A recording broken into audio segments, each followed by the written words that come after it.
اعوذ باللہ من الشیطان اللعین الرجیم بسم اللہ الرحمن الرحیم رب اشرح لی صدری ویسر لی امری واحلل عقدۃ من لسانی یفقہوا قولی ان اللہ وملائکتہ یصلون علی النبی یا ایہا الذین آمنوا صلوا علیہ وسلموا تسلیما۔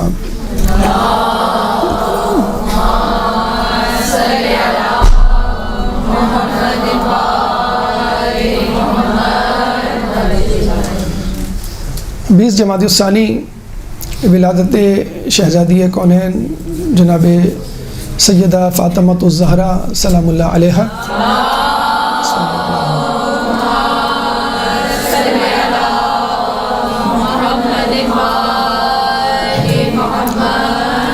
اور اس جمادی الثانی کو 20 جمادی الثانی کو یوم مادر بھی کہا جاتا ہے، اور ویسے جو مدرز ڈے ہے وہ سیکنڈ سنڈے آف مئی انٹرنیشنل جو دن ہے اس کے حساب سے، جو امریکہ کی خاتون نے 1908 میں شروع کیا تھا۔ ہمارے یہاں طریقہ کار کچھ یوں ہے کہ مغرب سے ہر آنے والی چیز کو من و عن قبول نہیں کیا جاتا۔ اگر اس میں کچھ اچھائیاں ہیں تو اچھائیاں لے کر برائیوں کو چھوڑ کر اڈاپٹ کر لیا جاتا ہے۔ تو تہواروں کا بھی یہی عمومی معاملہ ہے کہ اگر اس میں کوئی اچھی بات ہے ٹھیک ہے اس کو لے لیں، لیکن غیر ضروری لغویات یا حرام چیزوں کو اس سے نکال دیں، یوں کہہ لیں کہ اس کو اسلامائز کر لیں۔ لیکن کچھ باتیں، کچھ ریت، کچھ ایام یا کچھ دن ایسے ہیں جن کو ہم نہیں کر سکتے پاک، جیسے ویلنٹائن ڈے، اس کو آپ جتنا جیسے کتا کافر اور شراب سور کے بارے میں ہے کہ اس کو اہل نجس ہے وہ۔ تو یوم مادر کے لیے امام خمینی نے بہت اچھا ایک فارمولہ دیا کہ اگر کوئی دن یوم مادر سے منسوب کیا جا سکتا ہے تو وہ بی بی کی ولادت کا دن ہے۔ اچھا، اتفاق سے خود امام خمینی کی ولادت کا دن بھی 20 جمادی الثانی ہے۔ تو اچھا، اور جو شخصیت، اچھا دنیا میں لوگوں نے اپنے اپنے طور پر اپنی اپنی مقدس خواتین کو اس سے منسوب کیا ہوا تھا، جیسے عیسائیوں نے بی بی مریم سلام اللہ علیہ کو، ہندوؤں نے سیتا کو، اور جو نیشنل ہیرو ہیروئنز ہیں ان کی خواتین ان سے منسوب کیا تھا۔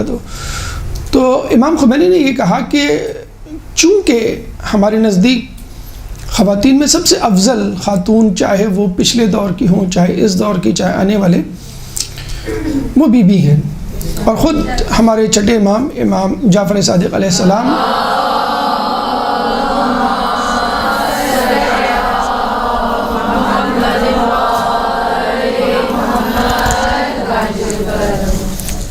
سے جب سورہ آل عمران آیت نمبر 42 کے بارے میں پوچھا گیا کہ ان اللہ اصطفاک وطہرک واصطفاک علی نساء العالمین، کہ ہم نے تم کو، یا مریمو، کہ ہم نے مریم تم کو چن لیا، پاک کر لیا اور تم کو چن لیا تمام عورتوں کی سردار کے طور پہ، تو امام نے کہا کہ بی بی مریم اپنے زمانے کی عورتوں کی سردار ہیں اور ہماری جدہ تمام زمانے کی عورتوں کی سردار۔ اور پھر انہوں نے 4 اہم افضل خواتین کے نام بھی لیے، جس میں خود بی بی سیدہ، ان کی والدہ جناب خدیجہ الکبریٰ، اس کے بعد بی بی مریم اور جناب عائشہ، اور پھر یہ بھی دہرایا، تاکید کی کہ ان 4 میں سب سے افضل ہماری جدہ ہیں۔ اب یہاں پہ جو یہ تو جواب ہو گیا بی بی مریم کے حوالے سے مغربی دنیا کو، ہماری اندرونی جو وہ تنقید ہے کہ اگر آپ کو یوم مادر منانا ہے تو امہات المومنین کے نام پر منائیں، رسول کے ازواج جن کو قرآن میں امہات المومنین کہا گیا ہے، تو ہم پھر یہی کہیں گے امہات المومنین میں سب سے افضل ماں یا سب سے افضل زوجہ رسول کی وہ جناب خدیجہ الکبریٰ ہے، جس کا اعتراف انہوں نے خود کیا۔ جب کسی نے کہا کہ آپ ضعیفہ کو کیوں یاد کرتے ہیں، اللہ نے آپ کو جوان بیویاں دی ہیں، تو رسول نے کہا کہ وہ اس وقت ایمان لائی جب لوگ کافر تھے، اس وقت میری مدد کی جب لوگ جو ہے مجھ پہ ظلم کے در پہ تھے اور مجھے اس وقت اولاد دی جب کسی نے اولاد نہیں دی، اور خود بی بی سیدہ کی توسط سے جو ہے وہ نسل رسول پروان چڑھی۔ تو بی بی خدیجہ، اگر ہم امہات المومنین لیں تو بی بی خدیجہ ہونا چاہیے، اور بی بی خدیجہ سے بھی افضل خود ان کی بیٹی جناب سیدہ، تو بجا طور پہ قرہ جو ہے جناب سیدہ کے نام نکلتا ہے۔ پریکٹیکلی اسپیکنگ، یعنی پریکٹیکلی عملی طور پہ بھی جناب سیدہ نے اپنے آپ کو منوایا ہے، اور اپنے بابا کی اتنی خدمت کی کہ وہ خدمت ایک بیٹی کے بس میں نہیں، لگ رہا ہے کہ کوئی ماں اپنے بچے کو پال رہی ہے، اس لیے ان کو جو لقب ملا ام ابیہا، اس بات نے اور ثبوت پیش کر دیا کہ اگر رسول کی ماں ہوتی، ان کی پرورش کرتی تو وہ اس طرح کرتی، شاید اس جیسی بھی نہ کرتی۔ تو رسول کی ماں بلا شبہ تمام لوگوں کی ماں کہلانے کی حقدار ہے۔ اور دوسری بات یہ ہے کہ جو خود لوگوں کے لیے رحمت للعالمین ہو، اس کے لیے جو رحمت بنے بیٹی کے طور پہ، وہ جناب سیدہ۔ پھر اپنے شوہر کے لیے جو کل ایمان ہو، نصف ایمان بنے، جناب سیدہ۔ جو جنت کے سردار ہیں، ان کی خود جنت جناب سیدہ کے قدموں میں، الجنت تحت الاقدام الامہات۔ تو ہر حوالے سے بیٹی، بیوی اور ماں جناب سیدہ سبقت لے جاتی ہوئی نظر آتی ہیں۔ لیکن اگر اس بات کو، ان کے مقام کو اور ان کی سیرت و کردار کو تنہا دیکھیں تو شاید بات سمجھ میں آ جاتی ہے، لیکن اس معاشرے میں دیکھیں کہ جہاں پر بیٹی ہونے کے ساتھ ہی ماحول بدل جاتا ہو اور اتنی زیادہ نفرت دلوں میں پائی جاتی ہو بیٹی کے لیے کہ زندہ ہوتے ہی درگور کر دیا جائے، اس میں اپنے آپ کو منوانا اور ان کے بابا خود بی بی سیدہ کو اتنی عزت دیں کہ لوگ حیران رہ جائیں، یہ ایک اور کمال ہے۔ یعنی ایک تو اپنے جوہر کا اظہار، اور پھر اپنے جوہر کا اظہار ایسے ماحول میں کہ جہاں پر عورت کو بھیڑ بکریوں کی طرح، بلکہ اس سے بھی بدتر رکھا جاتا۔ بھیڑ بکریوں کو تو پھر بھی آدمی کچھ نہ کچھ دیتا رہتا، کھانا پینا کہ اس کے کام آتی ہیں، لیکن بیٹیوں کو پیدا ہوتے ہی زندہ درگور، کہ جس کے لیے سورہ تکویر آیت نمبر 8 اور 9، سورہ تکویر قرآن کا 81واں سورہ ہے، چیپٹر 81 ورس نمبر 8 and 9۔ وَإِذَا الْمَوْءُودَةُ سُئِلَتْ بِأَيِّ ذَنبٍ قُتِلَتْ، کہ جب زندہ درگور کی گئی لڑکی سے سوال کیا جائے گا کہ تجھے کس جرم میں زندہ درگور کیا گیا، دفنایا گیا، مارا گیا، قتل کیا گیا۔ ایک روایت کے مطابق یہ آیت جناب محسن علیہ السلام کی شکم مادر میں شہادت کے حوالے سے بھی ہے، کہ جب ان سے پوچھا جائے گا کہ تمہیں کس جرم میں شہید کیا گیا۔ عربوں کی جاہلیت، عربوں کی جاہلانہ رسم و رواج ایک طولانی باب ہے، جس میں سب سے قبیح، سب سے شدید غالباً اگر کوئی جرم ہے، کوئی خطا ہے، کوئی عمل ہے، رسم و رواج ہے، تو وہ بیٹیوں کا زندہ دفنایا جانا ہے۔ اور کس طرح کہ جب ولادت کا وقت قریب آتا تو ماں کو کسی بیابان میں لے جایا جاتا۔ ہمارے یہاں ہاسپٹلس میں لے کے جاتے ہیں، وہاں بیابان میں گڑھا کھودا جاتا، ولادت کا عمل انجام پاتا۔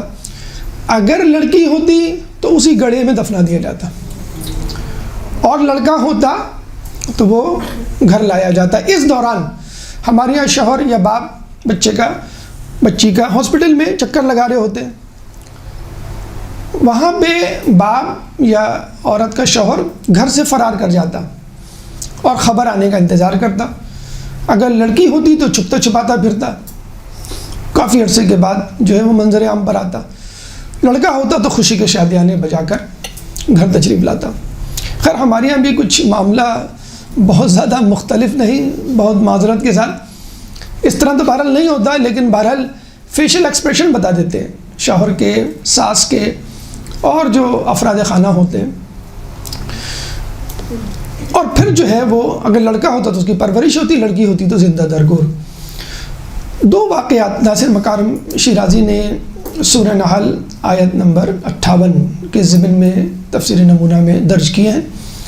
سورہ نحل قرآن کا 16واں سورہ ہے، چیپٹر 16 ورس نمبر 58.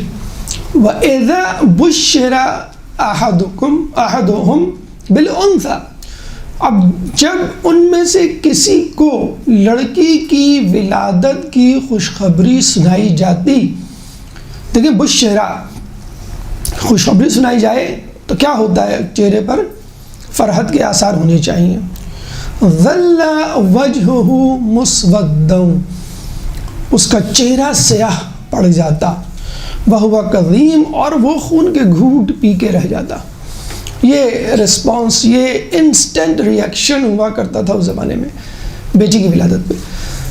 اس ضمن میں 2 واقعات لکھتے ہیں نہایت ہی رقت آمیز اور دلخراش.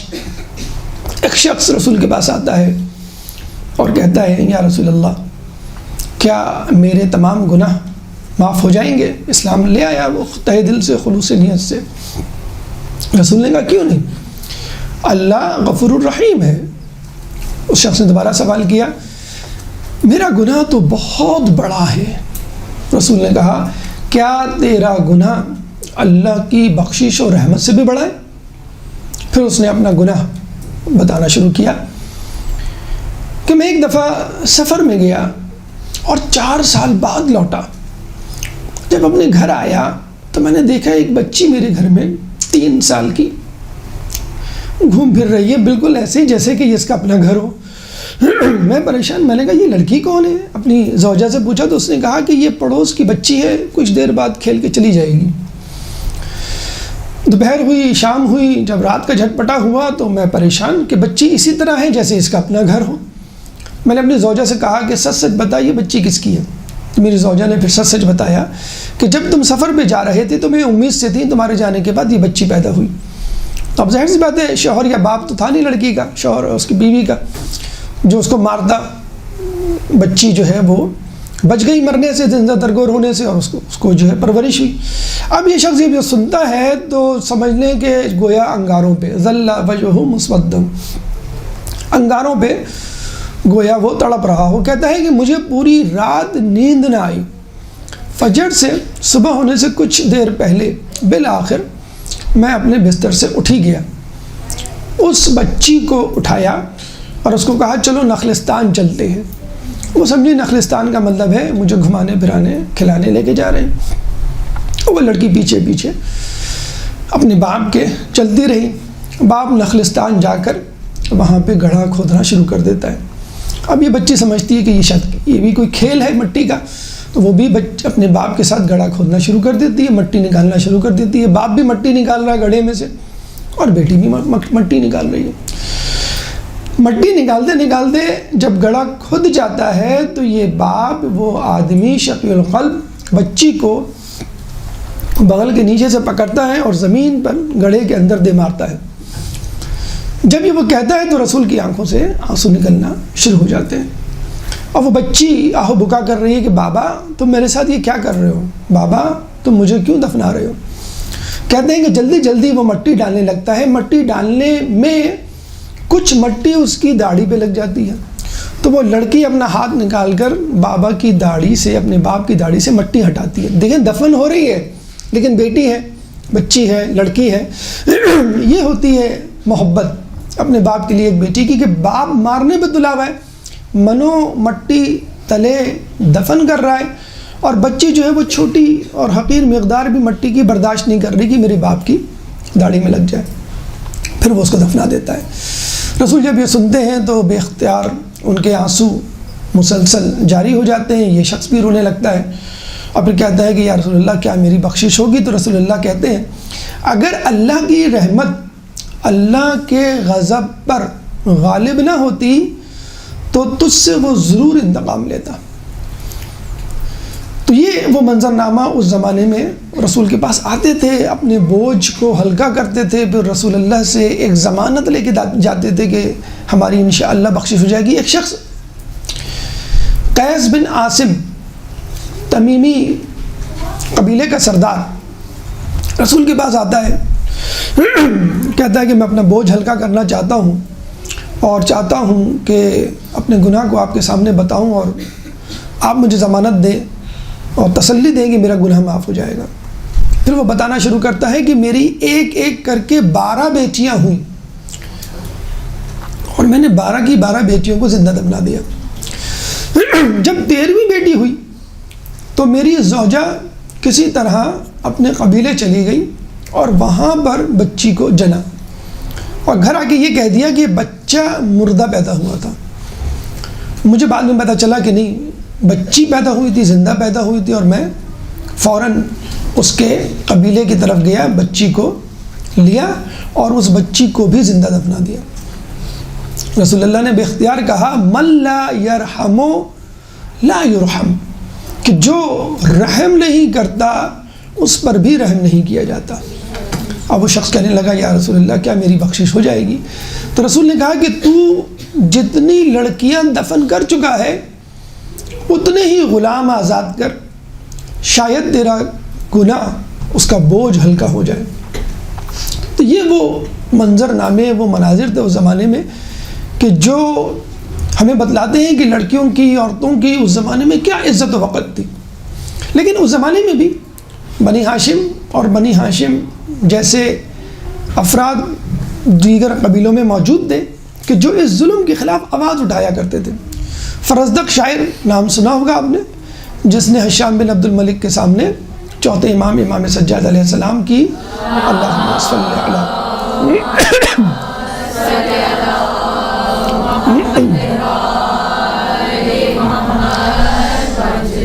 کی شان میں چند اشعار لکھے تو ان کو زندان میں جانا پڑا۔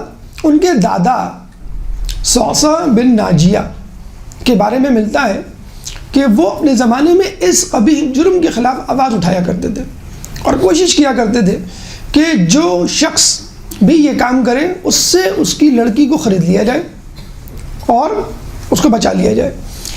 360 لڑکیوں کو زندہ درگور ہونے سے صوصہ بن ناجیہ نے بچایا، جس کے بارے میں رسول اللہ نے کہا ان کو اللہ اجر عظیم عطا فرمائے گا۔ ایک دفعہ تو یہ ہوا کہ ان کے پاس کچھ بھی نہیں تھا تو اپنی سواری اور 2 اونٹ، یعنی گھر کے جو کہ آدمی کے ذاتی مصرف میں ہوتے ہیں، ضروری ہوتے ہیں، وہ دے کر لڑکی کو خریدا اور اس کو زندہ درگور ہونے سے بچایا۔ عربوں سے جب یہ پوچھا جاتا کہ بھئی آپ یہ کام کیوں کرتے ہیں تو ان کا جواب سنیے، بڑا عجیب جواب۔ وہ یہ کہتے ہیں بھئی لڑکیاں کس کام کی؟ ہم کھیتی باڑی کرتے ہیں یا مویشی چراتے ہیں، 2 پیشے ہوا کرتے تھے۔ نہ وہ کھیتی باڑی کر سکتی ہیں ہمارے ساتھ، نہ وہ مویشی چرا سکتی ہے، تو کمائی کا ذریعہ تو نہیں بن سکتی۔ اچھا، تیسرا بھی ان کا پیشہ ہوا کرتا تھا، یعنی جو سلیم الفطرت شریف النفس ہوا کرتے تھے وہ مویشی چراتے تھے یا زراعت کرتے تھے، اور جو بگڑے ہوئے عرب ہوتے تھے وہ چوری ڈکیتی کرتے تھے اور باقاعدہ کہتے تھے کہ ہم جو ہے وہ یہ کام کرتے۔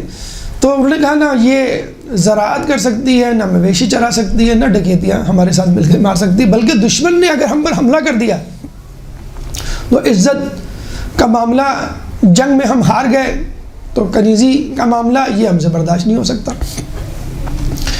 ایک واقعہ بڑا عجیب اس ضمن میں ملتا ہے اور وہ بھی قابل ذکر ہے، لیکن اس میں بھی خود عربوں کی جاہلیت اور عقل سے پیدل ہونا اس زمانے میں ثابت آتا ہے کہ 2 قبیلوں کی جنگ ہوئی۔ جو قبیلہ غالب آیا اس نے دوسرے قبیلے کی عورتوں کو، بچوں کو، جیسے ہوتا ہے کنیز اور غلام بنا لینا، وہ بنا لیا۔ ان میں سے کچھ عورتوں نے فاتح قبیلے کے مردوں سے شادیاں کر لی، بچے ہوئی، خاندان جو ہے ان کا بن گیا۔ جب دونوں قبیلوں کی آپس میں صلح ہو گئی تو جو مفتو قبیلہ تھا اس نے کہا کہ بھئی ہمارے مال واپس کرو، مویشی واپس کرو، ہماری عورتیں، ہمارے بچے۔ تو جن عورتوں کی شادیاں ہو چکی تھیں مردوں سے، دوسرے قبیلے سے، کے مردوں کے ساتھ، انہوں نے جانے سے انکار کر دیا کہ بھئی ہم منکوحہ ہیں، اب ہم ازواج ہیں، اب ہمارا شمار شادی شدہ عورتوں میں ہوتا ہے، ہمارے بچے، ہمارا خاندان ہے، ہم نہیں چھوڑ سکتے۔ تو ان کو اس پہ بھی غصہ آیا کہ یہ کیوں نہیں واپس آ رہی۔ تو اس دن سے انہوں نے عورتوں کے ساتھ اپنی دشمنی باندھ لی، جو سراسر جہالت ہے۔ اس میں بھی عورت کی وفا کا پہلو ہے کہ جب ایک عورت کی کسی سے شادی ہو جائے باقاعدہ، چاہے اس زمانے میں جو بھی طریقہ اپنایا جاتا ہو، تو یہ اب عورت کی ذمہ داری ہے اپنی شریک حیات کا جو ہے وہ ساتھ دے۔ تو امام خمینی نے بالکل صحیح کہا کہ اسلام نے عورت کو شیعیت سے نکال کے شخصیت میں تبدیل کیا ہے۔ جو مغرب اس بات پر الزام دیتا ہے کہ عورت کو چادر چار دیواری کے نام پر مقید اور قید کر دیا گیا ہے اور ان میں ظلم ڈھایا جا رہا ہے، تو اسی مغرب نے آزادی کے نام پر عورت کو ایک جسے کہتے ہیں کہ شو پیس، ایک چیز بنا دیا ہے جس کو لوگ دیکھ رہے ہیں سر عام، ٹی وی ہو، انٹرنیٹ ہو یا کوئی محفل ہو۔ تو دوبارہ عورت جو ہے وہ شخصیت سے نکل کر شیعیت کی طرف جا رہی ہے۔ پہلے بھیڑ بکری کی طور پہ ٹریٹ کی جاتی تھی، اب جو ہے وہ ایک کھلونے کے طور پہ اس کو جو ہے وہ ٹریٹ کیا جا رہا ہے۔ اب آپ اندازہ لگا سکتے ہیں کہ جس دور میں عورت کا یہ حال ہو، جس میں بھیڑ بکریوں جیسی بھی اہمیت نہ ہو، اس دور میں اگر کوئی شخص اپنی بیٹی کو حق ادا کرتے ہوئے وہ عزت و احترام دے جو دینا چاہیے، کتنا مشکل کام ہوگا۔ اب رسول اپنے اصحاب کے ساتھ بیٹھے ہوئے، جناب سیدہ کی ولادت ہوتی ہے، آپ کو خوشخبری دی جاتی ہے۔ اب اس آیت کو یاد کریں ہم، وَإِذَا بُشِّرَ أَحَدُهُمْ بِالْأُنثَىٰ، جب ان میں سے کسی کو عورت کی، بچی کی، لڑکی کی ولادت کی خبر دی جاتی تو کیا ہوتا تھا؟ ظَلَّ وَجْهُهُ مُسْوَدًّا، تو اس کا چہرہ سیاہ ہو جاتا تھا۔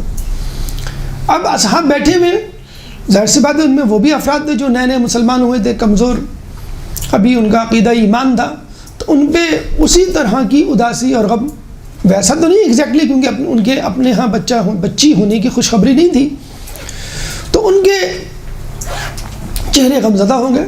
تو رسول اللہ نے اپنے آس پاس بیٹھے ہوئے لوگوں کو دیکھ کر کہا ما لکم، ارے تم کو کیا ہوا؟ ریحانۃ اشمھا ورزقھا علی اللہ عز وجل، ارے یہ تو ایک پھول ہے جو میری بچی پیدا ہوئی ہے، اشمھا میں اس کو سونگھا کروں گا، ورزقھا علی اللہ عز وجل، اور جہاں تک بات ہے رزق کی تو وہ اللہ کے ذمے ہے، وہ پہنچائے گا۔ جناب سیدہ کے بارے میں ملتا ہے رسول اللہ جب بھی وہ آتی تو ان کو گلے لگاتے، ان کی پیشانی کا بوسہ لیتے، ہاتھوں کا بوسہ لیتے۔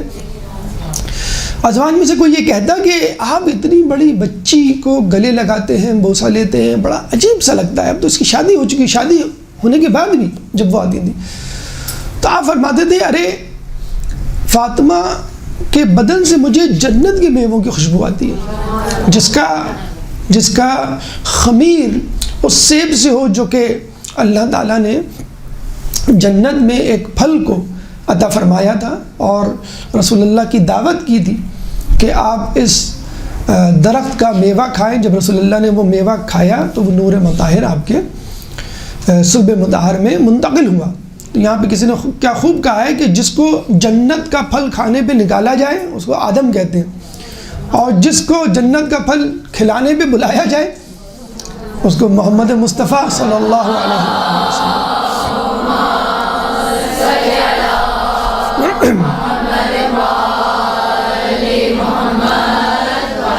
ریحانۃ اشمھا کہ ایک پھول ہے جسے میں سونگھا کروں گا۔ مولا فرماتے ہیں کہ وہ شہادت سیدہ کے بعد ارے وہ تو ایک پھول تھی جو جنت سے آیا تھا، اور جب وہ چلا گیا تو اپنی خوشبو کو میرے ذہن و قلب میں چھوڑ گیا۔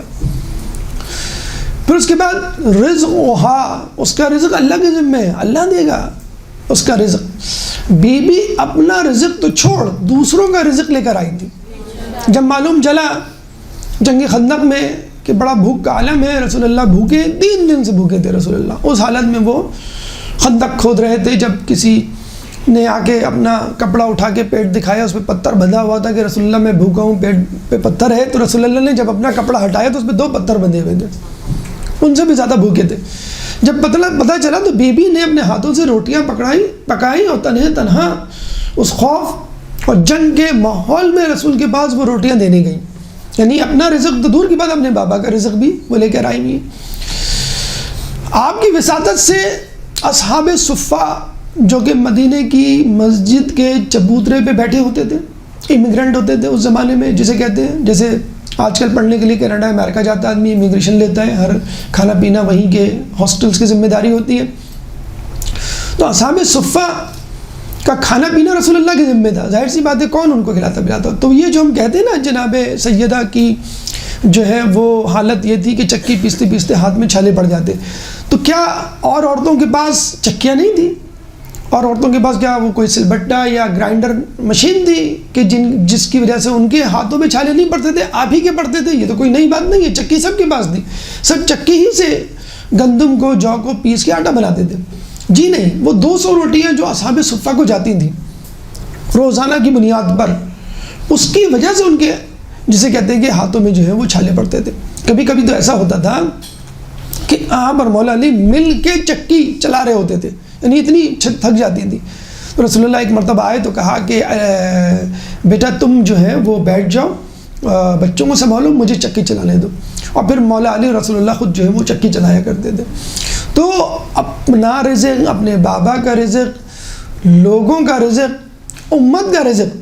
اور عجیب امت ہے کہ رسول کے جانے کے بعد کھجوریں بھی نہ چھوڑی بی بی کی، اور ان کی زمین اور باغ فدق پہ جو ہے وہ قبضہ کر لیا.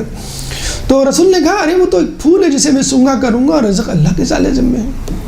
اور پھر یہ بھی فرمایا نعم الولد البنات ملطفات محجزات مؤنسات مفلیات. نعم الولد البنات، کیا ہی اچھی ہوتی ہیں لڑکیاں. ملطفات، پیار کرنے والیاں. محجزات، مدد کرنے والیاں. مؤنسات، غم خوار. مفلیات، پاک کنندہ. ملطفات، پیار کرنے والیاں.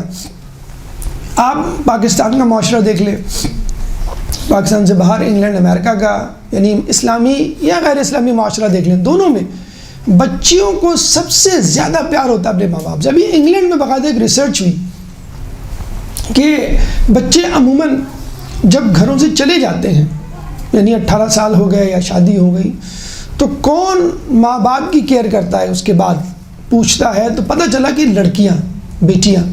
بچیاں سب سے زیادہ اپنے ماں باپ کو فون کرتی ہیں، پوچھتی ہیں اور ان کا خیال رکھتی ہیں. ابھی ایک ویڈیو وائرل ہوئی، اس میں سب کچھ چھپا ہوا تھا. ایک بیٹی کے حوالے سے کہ وہ کتنا پیار کرتی ہے. تو ہم بچپن میں کھیلا کرتے تھے کہ آپ نے اس طرح ہاتھ باندھا اور دوسرا جو ہے وہ آپ کو مار رہا ہے، اور آپ نے جو ہے مارتے مارتے ایک دم سے ہاتھ یوں کیا اور مس ہوا تو وہ آؤٹ ہو گیا، اب دوسرا شخص مارے گا. تو باپ اپنے بیٹے بیٹی کے ساتھ کھیل رہے ہیں. بیٹے کی جب ٹرن آئی تو باپ نے اس طرح ہاتھ باندھا اور بیٹے نے مارنا شروع کیا. وہ مار رہا ہے خوش ہو کے، دیکھیں میں بابا کو مار رہا ہوں. اور بابا نے ایک مرتبہ یوں کیا تو مس ہوا اور وہ آؤٹ ہو گیا. بھئی اب آپ آؤٹ ہو گیا، ہماری بچی ہے، ہماری بیٹی کی باری ہے. بیٹی جو ہے سامنے آتی، باپ یوں کر کے کھڑا ہوا ہاتھ باندھ کے کہ بیٹا مارو. اور وہ 3 سال کی بمشکل 4 سال کی بچی ہے، کہتی نہیں بابا، ہاتھ اس طرح اپنی گردن ہلاتی نہیں کہ میں نہیں ماروں گی. تو باپ اس کو گود میں لے کے پیار کرتا ہے. نہیں، بچی کھیل میں بھی پسند نہیں کرتی ہے کہ اپنے بابا کو تھوڑی سی میں تکلیف دوں. پھر محجزات، مددگار. یعنی مدد، دیکھیں مدد کا مطلب یہ نہیں ہوتا ہے کہ آپ جو ہے وہ جسمانی طور پہ مدد کریں یا لاکھوں روپے دے دیں.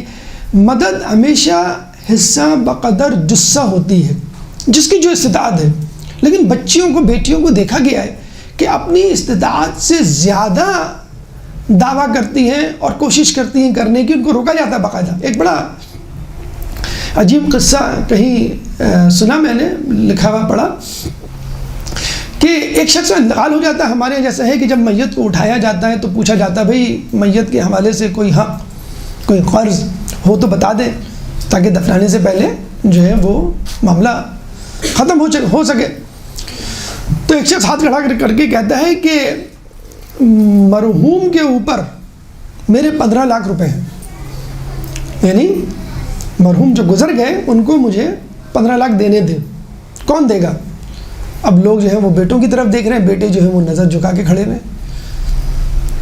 ہوتا ہے ہمارے معاشرے میں، یقین کریں ایک ایسی میت پر بھی جانے کا اتفاق ہوا جس کے بارے میں سنا کہ جب میت کا بل آیا تو بیٹے کہہ رہے ہیں میں 1 ہفتے بعد دے دوں گا، 1 مہینے بعد دے دوں گا، اور اسی اس میں جو ہے بحث و مباحثے نے میں بیٹیوں نے کہا کہ ہم دے دیتے ہیں، اور بیٹیوں نے کہا کس طرح دیا ہوگا؟ تو اب وہ بیٹے جو ہیں وہ نظر جھکائے ہوئے ادھر ادھر دیکھ رہے ہیں، اندر زنان خانے سے گھر سے آواز آئی میں دوں گی۔ تو وہ سمجھ گیا مانگنے والا قرض جو 15 لاکھ مانگ رہا تھا کہ یہی اپنی باپ کی حقیقی وارث ہے۔ اب وہ گیا گاڑی میں اور ایک بڑا سا لفافہ اٹھایا، کہنے لگے نہیں میں نے تو صرف دیکھنے کے لیے پوچھا تھا کہ کون دے گا 15 لاکھ، معلوم کرنے کے لیے کہ حقیقی وارث کون ہے۔ تو یہ لڑکی ہی حقیقی وارث ہے، اصل میں مجھے دینے تھے 15 لاکھ مرحوم کو، تو کس کو دوں؟ تو میں نے کہا پوچھ لوں کہ جو غم اور خوشی دونوں میں ساتھ ہوتا ہے وہی ہوگا۔ تو پتہ چلا کہ بچے جو ہے وہ آہ بھر کے لڑکے رہ گئے۔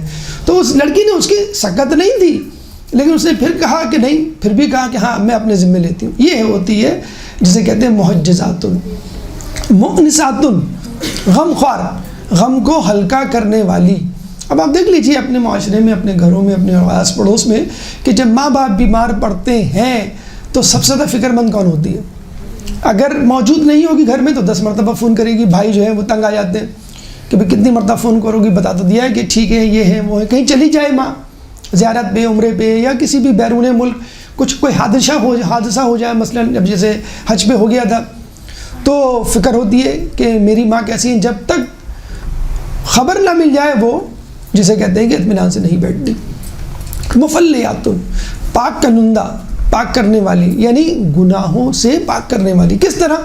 رسول کیا فرماتے ہیں کہ جس کے گھر میں 2 بچیاں ہوں، 2 لڑکیاں، اور اس نے ان کی پرورش کی، پالا پوسا اور ان کی شادیاں کی، تو قیامت میں وہ میرے ساتھ اس طرح ہوگا، یعنی میں اور وہ ساتھ ساتھ۔ ہم یہی دعا کرتے ہیں نا، سب سے بڑی دعا کہ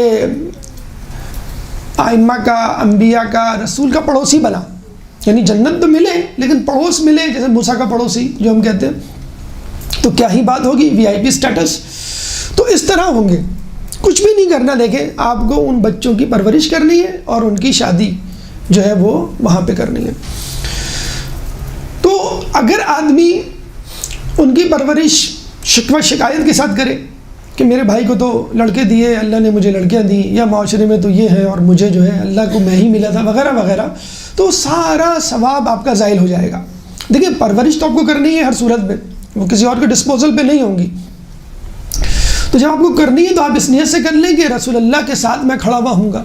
ابھی بڑا افسوس کے ساتھ کہنا پڑتا ہے کہ ایک غیر شیعہ عالم دین کی کلپ سنی اور اس پہ بہت زیادہ اعتراض بھی کیا گیا کہ آدمی جو ہے وہ اکثر سنتا ہے، دیکھتا ہے کہ بھئی یہ لڑکیاں ہیں، ان کو میں پالوں پوسوں، جوان کروں، پڑھاؤں، اتنا انویسٹ کروں، کیا فائدہ، شادی جو ہے وہ کر کے چلی جائے۔ تو یہ آپ کے ذہن میں آتا کیوں ہے کہ لڑکیوں پہ ہمیں انویسٹمنٹ کرنی ہے اور انویسٹمنٹ ہم نعوذ باللہ ہماری ضائع ہو رہی ہے؟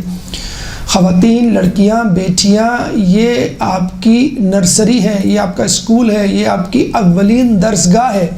امام خمینی نے کیا کہا تھا کہ جب وہ جا رہے تھے، انہوں نے کہا بھائی آپ تو جا رہے ہیں، جلا وطن ہو رہے ہیں، کوئی تو ہے نہیں آپ کو خدا حافظ کہنے والا، الوداع کہنے والا، آپ تو بڑا دعویٰ کر رہے ہیں کہ آپ کے ساتھی جو ہے وہ انقلاب لائیں گے۔ انہوں نے کیا کہا تھا کہ میرے انقلاب کے ساتھی ماؤں کی گودوں میں پروان چڑھ رہے ہیں۔ تو وہ مائیں تھیں جنہوں نے اس طرح کے پاسداران انقلاب بنائے اور اس طرح کے مجاہد پیدا کیے جو آگے چل کر انقلاب ایرانی کی جو ہے وہ بنیاد بنے۔ تو وہ شخص جو 2 بیٹیوں کی پرورش کرے، ان کی شادی کرے، وہ میرے ساتھ اس طرح ہوگا کہ جیسے یہ 2 انگلیاں۔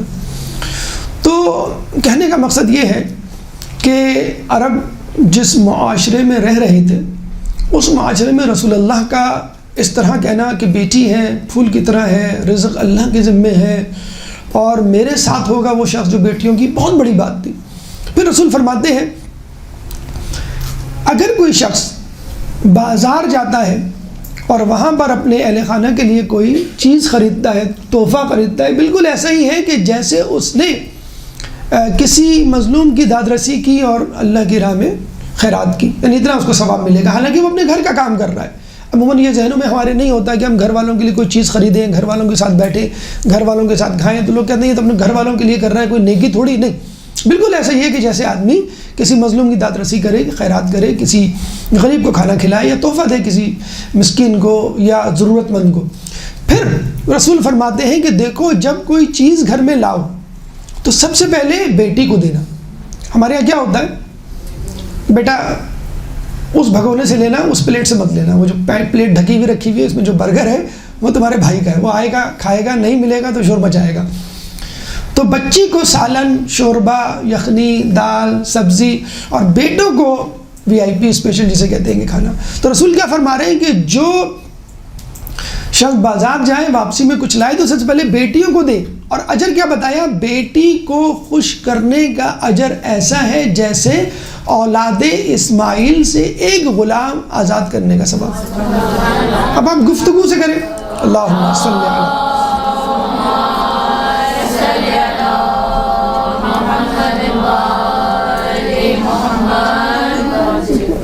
آپ گفتگو سے کریں، حوصلہ افزائی سے کریں، اس کو کوئی تحفہ دے کے خوش کریں، یا دے تو رہی تو ابتدا آپ بچی سے کریں تو کتنا ہی اچھا ہے کہ آپ کو ایک غلام آزاد کرنے کا جسے کہتے ہیں کہ ثواب. پھر ہم دیکھتے ہیں کہ رسول اللہ عملی طور پہ اس کو ثابت بھی کرتے ہیں، تمام عمر ثابت کرتے ہیں کہ جب بی بی آتی تو اپنی جگہ سے اٹھ جاتے اور اپنی چادر وہاں بچھاتے اور جناب سیدہ کو وہیں بٹھاتے جہاں خود بیٹھے ہوئے تھے. تو رسول کی جگہ کی حقدار جناب سیدہ ہو سکتی ہیں تو ان کے شوہر کیوں نہیں ہو سکتے؟ اس جگہ کے جہاں پہ رسول ممبر پہ بیٹھے یا جس جگہ وہ بیٹھے، وہ آتی تو ان کے ہاتھوں کا بوسہ لیتے، ان کی پیشانی کا بوسہ لیتے. جب جاتے تو سب سے آخر میں جناب سیدہ سے مل کے جاتے، اور جب آتے تو سب سے پہلے جناب سیدہ. حتیٰ کہ اگر کبھی غمگین ہو جاتے، اب غم کی وجہ کوئی بھی ہو، آخرت کی یاد آ جائے مثلا، یا اپنی امت کی فکر ہو جائے، اور رسول کا غم حزن و ملال جانے کا نام نہ لے، یا رسول روئیں اور گریہ کرے اتنا کہ ان کا گریہ تھمنے کا نام نہ لے، اور ان کی جسے کہتے ہیں کہ مسکراہٹ آنے کا نام نہ لے، تو باقاعدہ جناب سیدہ کو بلایا جاتا تھا کہ آپ آئیں اور رسول اللہ کو جو ہے اس گریہ سے، اس حزن و ملال سے نجات دلائیں تاکہ ان کے چہرے پہ مسکراہٹ آئے. رسول اللہ اتنے غمگین ہو گئے کہ وہ دوبارہ اپنی حالت میں نارمل یا مسکراہٹ والی حالت میں واپس ہی نہیں آ رہے. تو جناب سیدہ جب بھی آتی تو جب بھی جناب سیدہ کو دیکھتے رسول اللہ مسکراتے ہوئے کھڑے ہو جاتے تھے. اچھا، اس پہ بھی ایک اور بات تربیت اولاد کے حوالے سے، ماؤں کے لیے، ماں باپ کے لیے، والدین کے لیے جو یہ کہتے ہیں کہ بھئی ہم اپنی اولاد کو بہت کچھ دیتے ہیں لیکن فائدہ نہیں ہے، اتنا کچھ کرو، اتنی سہولیات دو، لیکن ہماری بات ہی نہیں مانتے. یہاں سے ہمیں معلوم چلتا ہے. لیکن جب بی بی گئی تھی کنیز مانگنے کے لیے تو رسول نے کیا کہا تھا کہ تم سے زیادہ حقدار اصحاب صفہ ہیں اور مجھے ان کے لیے کچھ کرنا ہے اور تم یہ تسبیح لے جاؤ. بالکل جسے کہتے ہیں 2 ٹکا سا اردو با محاورتی انداز میں 2 ٹکا سا جواب، بھائی سوری میرے پاس جو ہے وہ گنجائش نہیں ہے. تو یہاں سے یہ ثابت ہوتا ہے کہ بچوں کو دینے سے، ضروریات پوری کرنے سے، آرام و آسائش میں مبتلا کرنے سے بچوں میں آپ کی محبت نہیں پیدا ہوتی. بچوں میں محبت اس وقت پیدا ہوتی ہے جب آپ ان کی رسپیکٹ کریں، ان کو عزت دیں، ان کی حوصلہ افزائی کریں، اور جو بھی ان کے اندر قابلیت اور اہلیت ہے اس حوالے سے ان کو آگے بڑھائیں. اگر ایسا ہوتا کہ بچوں کی سہولیات مثلا مہنگے مہنگے موبائل، لیٹسٹ ماڈل کی گاڑی، گھر، ڈریسز، زیورات دے کر بچہ آپ کی گرویدہ ہو جاتے تو امیروں کے بچے سب سے زیادہ فرما بردار ہوتے. حالانکہ دیکھا گیا ہے کہ امیروں کے بچے سب سے زیادہ نافرمان، غریبوں کے بچے سب سے زیادہ جان دینے والے. تو مطلب کہنے کا یہ ہے کہ بچے سے محبت آپ اتنی کریں کہ بچہ آپ کی محبت کی وجہ سے آپ کا اسیر ہو جائے اور آپ کی ہر بات، یعنی جناب سیدہ کو رسول اللہ کو کچھ کہنے کا، اندیا دینے کا وقت نہیں آتا، منہ سے کچھ کہنا نہیں پڑتا، فقط دیکھتے اور خاموش ہو جاتے. گلوبند دیکھا تھا اور خاموش ہو گئے، کچھ نہیں کہا. وہ سمجھ گئی کہ یہ گلوبند پسند نہیں آیا، حالانکہ مولا علی نے خود جو ہے وہ دیا تھا. تو غلوباً اور غالباً کوئی اور چیز رسول اللہ کو واپس کر دی، اور رسول اللہ نے جو ہے یہ کہا کہ بیٹا وہ تو ٹھیک ہے، یہ جائز ہے، لیکن لوگ کیا کہیں گے کہ محمد کی بیٹی کے عادات و اطوار شہزادیوں جیسے ہیں۔ یہ بھی بڑی بات ہے کہ شہزادیوں جیسی زندگی نہیں گزاری، پھر بھی شہزادی کونین کہلائی۔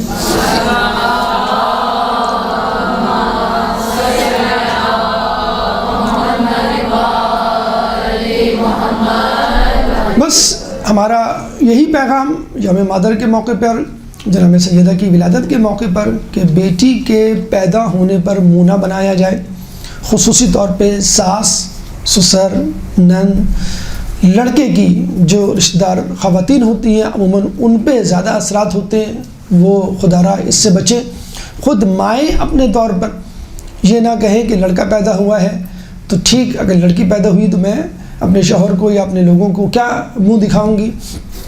اس کے علاوہ جو یہ لوگ یہ کہتے ہیں کہ بھئی اگر لڑکیاں پیدا ہو رہی ہیں تو لڑکے کو کہو کہ دوسری شادی کر لے، شاید لڑکا پیدا ہو جائے اگر لڑکیاں ہو رہی ہیں تو یاد رکھیے میڈیکل پوائنٹ آف ویو سے بھی تو جو کروموسوم ہوتا ہے لڑکے کا وہ مرد کے ذمہ ہوتا ہے، اگر وہ نہیں ہے تو اس کا مطلب ہے کہ وہ لڑکا پیدا کرنے کی صلاحیت، تو یہ ڈپینڈس اپون ہسبینڈ، عورت پہ ڈپینڈ نہیں کرتا، وہ جن عورت کے پاس نہیں ہوتی وہ مرد کے پاس ہونی چاہیے اگر آپ کو لڑکا چاہیے۔ اور دوسری بات یہ ہے کہ اگر لڑکی پیدا ہوگی تو وہ رحمت ہوگی، لڑکا پیدا ہوگا تو وہ نعمت ہوگی، نعمتوں کا حساب ہوگا، رحمت کا حساب نہیں ہوگا۔ اللہ تعالیٰ سے دعا ہے کہ جو کچھ پڑھا سنا اس پہ عمل کرنے کی توفیق عطا فرما۔ خدا سے دعا ہے کہ ہماری بیٹیوں کو بی بی سیدہ سلام اللہ علیہا کی نقش قدم پہ، سیرت پہ چلنے کی توفیق عطا فرما، تعلیمات اہل بیت پر عمل کرنے کی توفیق عطا فرما، اس کو دنیا کے کونے کونے پر پہنچانے کی توفیق عطا فرما۔ جو پریشان حال ہیں ان کی پریشانی کو دور فرما، جو بے روزگار ہیں ان کو رزق حلال عطا فرما، جو رزق حلال کما رہے ہیں ان کے رزق میں برکت عطا فرما، جو مقروض ہیں ان کے قرضوں کو ادا فرما، جو زندان میں ہیں ان کو رہائی عطا فرما، جو سفر میں ہیں ان کو منزل عطا فرما، جو گمشدہ ہیں ان کو ان کے پیاروں سے ملا۔ کرونا اور اس جیسی دیگر متعدی بیماریوں سے مومنین کو بالخصوص بالعموم تمام مسلمانوں کو محفوظ رکھ۔ مسلمان کے اوپر دنیا میں جہاں جہاں ظلم و ستم ہو رہے ہیں ان سے ظلم و ستم کو دور فرما، امام کے ظہور میں تعجیل فرما، ہمیں ان کے انصار و اعوان میں شامل فرما۔ ربنا تقبل منا انک انت السمیع العلیم وتب علینا انک انت التواب الرحیم برحمتک یا ارحم الراحمین۔